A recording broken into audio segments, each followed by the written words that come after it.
le milieu entre le bonheur et entre guillemets le malheur, c'est l'équilibre. Vivre l'équilibre dans sa vie facilitera l'accès à un bonheur qui te permettra de ressentir ce sentiment de fierté que l'on recherche tous et que l'on doit tous rechercher. Tu sais, Hassan, moi, ce que je considère comme étant le vrai courage, ben, c'est justement d'être heureux dans un monde où actuellement les gens, tout ce qu'ils souhaitent, c'est que tu sois triste. Ça, Ouais. c'est vraiment un je m'en foutisme de ce que les autres pensent de toi. Mhm. C'est-à-dire que je vais chercher mon propre bonheur, pas aux dépens des autres, mais plutôt à mes dépens à moi. C'est hyper intéressant, c'est le concept que je t'avais évoqué, c'était par rapport au paradoxe du bonheur. Le paradoxe du bonheur. Oui, bah en fait, il y a une question, c'est un peu une question existentielle, mais où il n'y a pas ni de bonne ni de mauvaise réponse qu'on pourrait développer. C'est par rapport au fait que à quel point un être humain peut ou non devoir supporter le malheur des autres. Je vais te Hmm. donner un exemple. Par exemple, lorsque tu vois quelqu'un qui souffre, qui n'a pas d'argent, qui n'a pas de ressources, qui est vraiment dans une galère noire et tu vois, par exemple, qu'il a des maladies, etc., des gens, c'est ça في الزنقة كيسعى ولا هادي. Bien évidemment. À quel point est-ce que tu te dois, en tant qu'être humain sur Terre, devoir supporter avec lui son malheur? Est-ce que son malheur doit, toi aussi, te toucher? C'est une question existentielle qui est très difficile à répondre. C'est une excellente question. Et Mhm. dans ma vie, j'ai pas mal eu de problèmes avec cette question-là parce que de nature, je suis quelqu'un qui a beaucoup d'empathie. J'ai énormément d'empathie et je cherche toujours à sentir ce que l'autre personne, elle sent. Et sauf que c'est très dangereux parce que, voilà, c'est sûrement arrivé à toi. Quelqu'un, il va te raconter, voici les problèmes que j'ai, voilà, Bien voilà, essaie sûr. de m'aider. D'abord, tu l'aides avec, voilà, tu donnes peut-être du lait, mais après, il te demande plus en plus. Donc là, Hmm. j'ai appris, par exemple, à switch off l'empathie. Donc, être conscient de ce que les gens ils ont dans leur vie, c'est important. Mais en même temps, au point d'aller sentir ce qu'il a lui aussi, ça me prive moi-même de vivre ma vie à moi. Ouais, c'est hyper intéressant ce que tu dis parce que justement, lorsque j'ai fait mes recherches et ce que j'ai essayé un petit peu de comprendre ce sujet, j'ai pu arriver à une conclusion que je trouve très intéressante par rapport au fait que si justement ce que tu veux, c'est rendre les gens heureux et en tout cas les aider au maximum dans leur vie, ben, tu es obligé d'abord de chercher à être heureux toi-même. D'où cette question d'équilibre du bonheur. Tu vois ce que je veux dire? Je vois ce que tu veux dire, parce que d'abord, je dois chercher quand même mon bonheur à moi. Avant, ça sincèrement, il y a un peu d'égoïsme ici, mais quand même, il faut d'abord voir le soi, Hmm. je pense. Si tu veux rendre certaines personnes heureuses, d'abord, En fait, cherche c'est ton propre bonheur Ouais. qui doit être le catalyseur Hmm. du fait que tu puisses ou non aider les autres. Ça, c'est bien dit, ça. Hmm. Non, mais, Ça, c'est très bien dit, ça. non, mais c'est important. Et je pense que la plupart des gens vivent dans des situations où ils ne peuvent pas aussi exprimer le bonheur de la meilleure des façons. Par exemple, et j'ai beaucoup remarqué ça, tu es avec un groupe de gens, par exemple, et vous êtes là, vous faites n'importe quelle activité. Si tu es le genre de personne qui travaille sur elle-même pour atteindre, tu vois, la satisfaction complète, tu seras techniquement le genre de personne qui verra du positif dans un maximum de choses dans la vie, tu vois. Ouais. Tu chercheras à être heureux par rapport à certains détails, par exemple, par rapport à la réussite de quelqu'un ou par rapport à quelque chose, une coïncidence qui t'arrivera, ou tu chercheras Hmm. les petits détails qui feront, qui te rendront Et heureux. des petits détails que pas forcément la personne ne la verra. Voilà, Exactement, exactement. dans le groupe en Ouais, question. ouais, ouais. Ben justement, le groupe en question, très souvent, et je pense que ça c'est quelque chose qui arrive à énormément de gens, voire peut-être tout le monde, dans ce groupe de personnes en question, eh bien, si tu es le seul à toujours être heureux, on te verra bizarrement. Tu vois cet Hmm. effet psychologique qui arrive? Parce qu'il n'y a pas de conformité par rapport au groupe. Exactement. Ah là, c'est ça, Il c'est n'y a très pas bien de dit. C'est conformité ça. par rapport au groupe. Ça, c'est ce qu'on appelle l'identité de groupe. Parce Hmm, que généralement, on a deux types d'identité. Généralement. mhm, La première, c'est l'identité personnelle. mhm, C'est moi, mes propres valeurs, ce que je crois, ce que je suis, ce que je cherche à faire. Et il y a l'identité de groupe. Et les deux, ils sont liés parce qu'on a un certain pourcentage. Moi, par d'accord. exemple, dans mon cas, mon identité personnelle est bien plus élevée que l'identité de groupe. Peut-être c'est à 75%, Ah, je vois 25%. ce que tu veux dire. Et Voilà. ça, c'est propre à chacun. C'est pro- c'est propre à chacun. Je pense que tu peux le changer selon tes propres décisions. Mais ce que je dirais, c'est qu'il faut faire gaffe à avoir une identité de groupe trop forte. Parce que ce que ça veut dire, c'est que tu n'as pas tes croyances à toi et tes Hmm. propres opinions, mais tu as l'opinion du groupe. C'est hyper intéressant. Donc ça veut dire que logiquement, si quelqu'un ressent qu'en lui, il a une identité de groupe un peu trop forte, Ouais. he needs to back off. Parce qu'il doit se dire que si mon identité de groupe est trop forte, ça veut dire que l'influence que les autres ont sur moi est supérieure à l'influence que je peux moi-même avoir sur moi. Exactement. Exactement. Je l'aurais pas mieux dit. Ouais, c'est hyper D'un intéressant. côté, tu es forcé d'avoir une identité de groupe. Mais voilà, par exemple, nous sommes musulmans, nous sommes marocains, on est dans certains groupes, par exemple dans le fitness, toi tu fais le foot, donc tu es dans des Ouais, groupes WhatsApp, voilà. Mais il faut toujours voir le soi. Comme ça, tu as kulla ou shakhsiyatu. exactement, Mhm. exactement. Il faut aussi comprendre un détail qui est très important, Mhm. c'est justement le fait que ton propre bonheur, il ne diminue pas celui des autres. Ouais, ouais, Il y a ouais. aussi ce concept qu'il faut garder en tête, c'est-à-dire que si toi, tu as travaillé dans ta vie, ou là en tout cas, tu as tout fait pour atteindre un seuil où tu te sens heureux, eh bien, ce n'est pas parce que toi, tu as réussi qu'automatiquement les autres vont mal être dans leur vie. Ce n'est pas lié en fait. Hmm. Sauf les personnes qui veulent que tu sois triste, comme tu avais dit au début. Exactement, les gens qui veulent te rabaisser et Ça, te c'est un rendre... exemple. Mais à part ça, si les gens sont neutres, parce que Hmm, voilà, soyons honnêtes, les gens s'en foutent de toi en fait. C'est exactement. pour ça qu'il faut voir sa propre Non, mais personne. les gens, ils s'en foutent de toi tant que tu n'es pas meilleur qu'eux. Ou en tout cas, Hmm. tu ne les dépasses pas dans certains domaines. Par exemple, euh, j'avais vu ça une fois, ça, c'était à la salle. Tu vois un débutant, tout le monde veut l'aider. Mais dès que le débutant, tu commences à voir qu'il commence à vraiment devenir bon et qu'il commence vraiment, grâce à sa nutrition et sa capacité à enchaîner, tu Ouais, vois, ouais. vraiment sa discipline et tout, devenir bon, tu as l'impression que les autres, ils commencent à le voir un petit peu bizarrement, comme une menace. Hmm. Ce sentiment de menace existe. Et si toi, le développement personnel des autres fait que tu te sens de temps en temps jaloux, ou en tout cas ça te dérange toi-même, bah ça diminue justement ta quête du bonheur personnel. Tu vois. Ça Parce que dit, tu inclus trop le sentiment des autres dans ta propre vie. je pense que non seulement ça diminue ta quête pour ton bonheur personnel, je pense qu'il y a beaucoup d'ego dans ça. Il y a Hmm. énormément d'ego dans Toujours ça. l'ego qui Parce revient. que, parce que si tu étais neutre et quelqu'un qui, voilà, tu es humble et tu cherches ton développement à toi et tu ne te compares pas aux autres, bah, tu devrais être heureux que la personne elle s'améliore. Et ouais, ça c'est très vrai, mais il y a aussi un autre aspect et que les gens ne vont pas forcément voir parce que lorsque tu essayes de comprendre la vision du bonheur, qu'est-ce que c'est que le bonheur? Le bonheur, ce n'est pas une ligne droite. Ouais. Ce n'est pas du tout une ligne Non. droite. Ce n'est pas un sentiment Tu es constamment heureux. voilà, Hmm. exponentiel ou un sentiment qui dure toute une vie. Le bonheur, il est sinusoïdal. C'est comme des vagues. C'est-à-dire que si tu veux sentir un sentiment de bonheur intense dans ta vie à plusieurs reprises, tu dois passer entre guillemets par un sentiment de malheur. Tu Hmm. dois connaître le mal-être, ou en tout cas la souffrance, la galère, la difficulté, pour pouvoir profiter de sentiments de bonheur. Parce que l'exemple d'une personne à qui l'on achète une belle voiture, comme ça, sans aucune raison valable, etc., il ne connaîtra pas le même bonheur, ou en tout cas le même sentiment de fierté que la personne qui a galéré et qui a vraiment travaillé dur pour atteindre ce même objectif. Ça peut être le même objectif, mais la quête vers cet objectif fera que le bonheur ne sera pas ressenti de la même manière. C'est très très bien dit. Il y a pas mal d'exemples là-dessus. Parce Mhm. que voilà, déjà premièrement, si tu n'as jamais été malheureux, tu ne sauras jamais ce que c'est le bonheur. Si par exemple, en ce qui concerne les voitures que tu as mentionnées, tu n'as jamais par exemple conduit une voiture, voilà, ça, et en Mhm. très mauvais état, jamais tu ne vas vraiment apprécier une excellente voiture, une excellente qualité, les bons Je suis d'accord. sièges, la bonne performance, tu Je suis ne sauras d'accord. pas comment l'apprécier. Donc, et ça va et ça vient.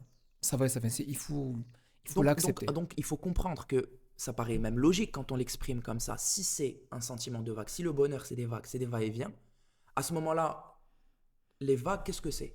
Tu peux tracer un milieu, ce qu'on peut appeler l'équilibre. Mhm. Donc le milieu entre le bonheur et entre guillemets le malheur, c'est l'équilibre. Vivre l'équilibre dans sa vie facilitera l'accès à un bonheur qui te permettra de ressentir ce sentiment de fierté que l'on recherche tous et que l'on doit tous rechercher. Et pour finir, ce qu'il faut aussi dire, et c'est très important, c'est que le bonheur, il n'est pas unique. Le bonheur, il n'est pas lié à une seule chose. On peut être heureux pour plusieurs choses. C'est un cumul entre différentes choses. Tu vois ce que je veux Ouais, dire? je comprends. Mm. Oui, je comprends. Et je pense qu'il ne faut pas poursuivre le bonheur. La quête de la poursuite du bonheur, je ne pense pas que c'est une bonne chose. C'est une chose qui doit s'en suivre.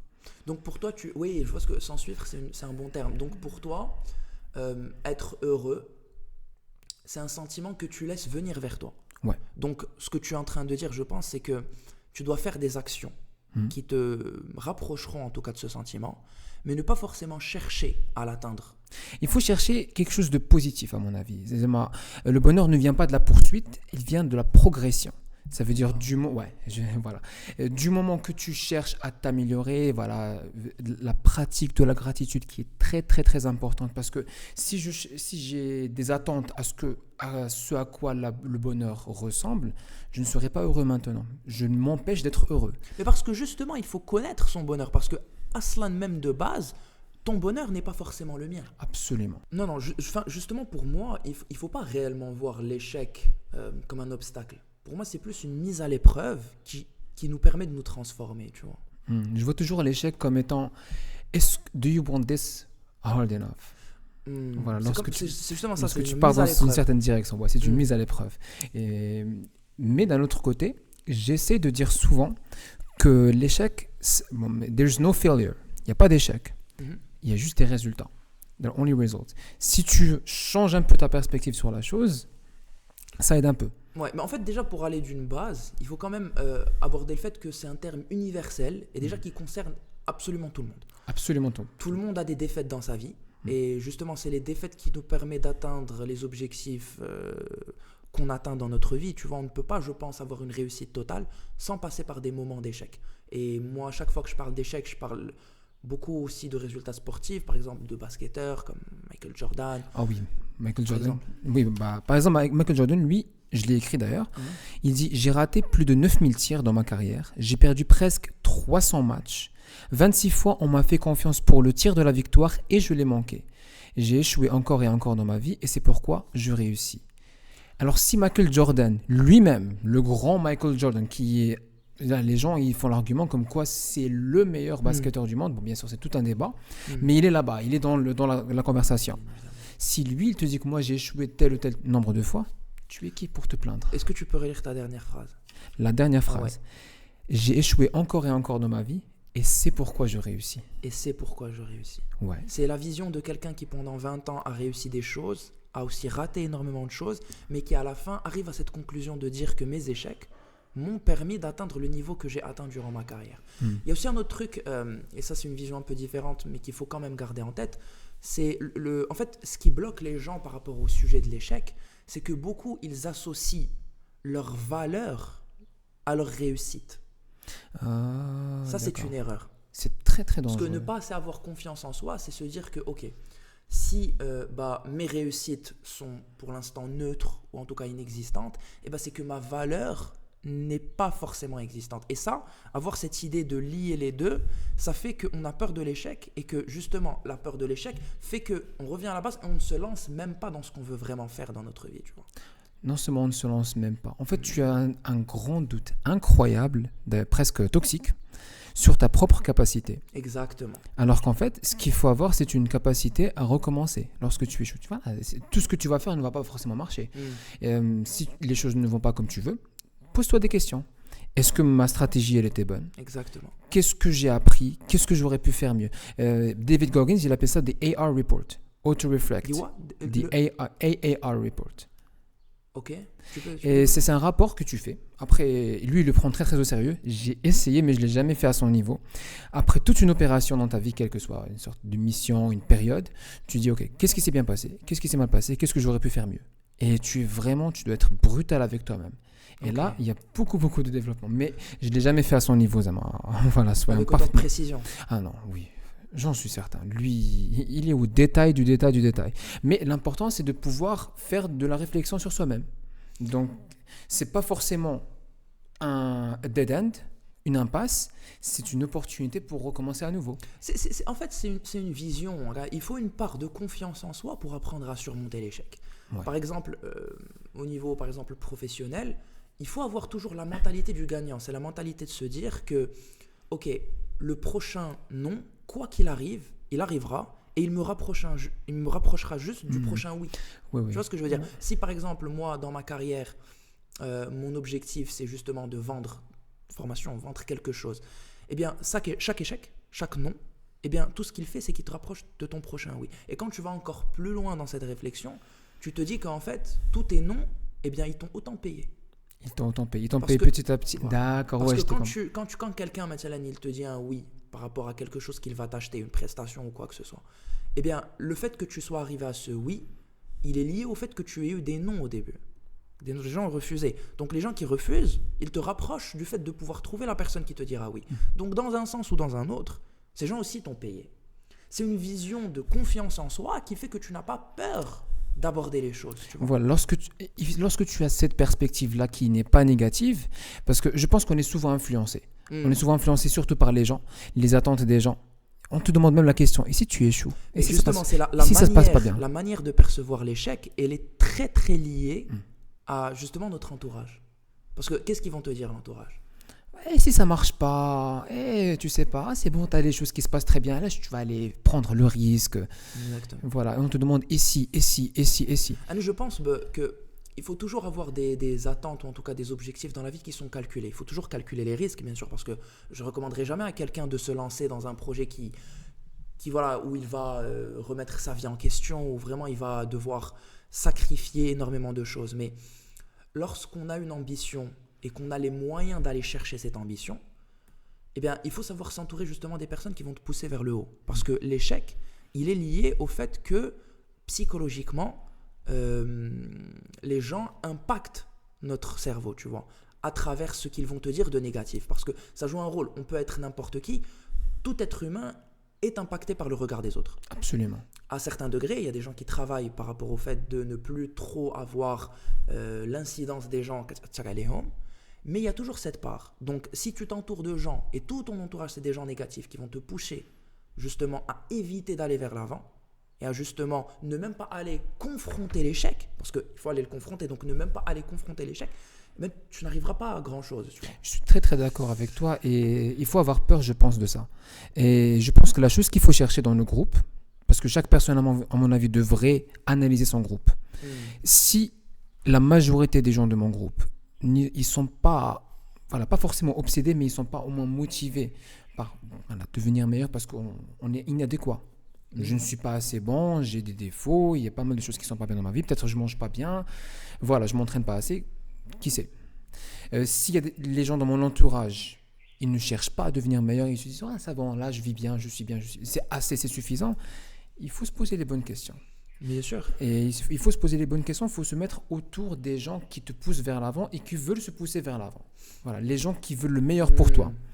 Et tu sais, j'ai aussi une définition pour toi. L'échec, c'est juste une étiquette mentale. C'est juste un résultat qui n'a pas répondu à tes attentes. Donc en gros, c'est un feedback. C'est un feedback. Donc en fait, c'est une opportunité de pouvoir juger ce qui a marché, ce qui n'a pas marché. En fait, le vrai échec, c'est lorsque tu tombes et tu restes par terre. Et tu ne cherches aucun moyen de te relever. Ça, c'est le seul échec. Ça, c'est le seul échec, ouais. C'est de ne pas chercher à te relever. Donc là, tu vois. Ça, c'est l'échec total et définitif. Oui. C'est l'échec qui, pour moi, c'est le pire parce que c'est le seul échec où tu te diras, en vrai, si j'avais réessayé, comment ça se serait passé? Tu sais que ces questions me font peur. Moi, personnellement, ces questions me font très, très peur du fond de moi. Si j'avais réessayé, si. Parce que tu ne peux pas vivre toute une vie avec les appréhensions de se dire que peut-être j'aurais pu réussir, mais je ne l'ai pas fait. En fait, y aller à fond, ça te permet au moins d'avoir la certitude que tu as fait les choses jusqu'au bout. Et qu'elles marchent ou pas, au moins, tu peux dormir tranquille la nuit, tu vois. Parce que, et même, c'est intéressant, parce que l'échec, il est lié au doute. Parce que quand tu te lances dans un projet, quel que soit ce projet, automatiquement, je pense que ton corps et ton cerveau vont t'envoyer des signaux de doute. Surtout si les choses ne marchent pas au début. Et très certainement qu'elles ne marcheront pas au début.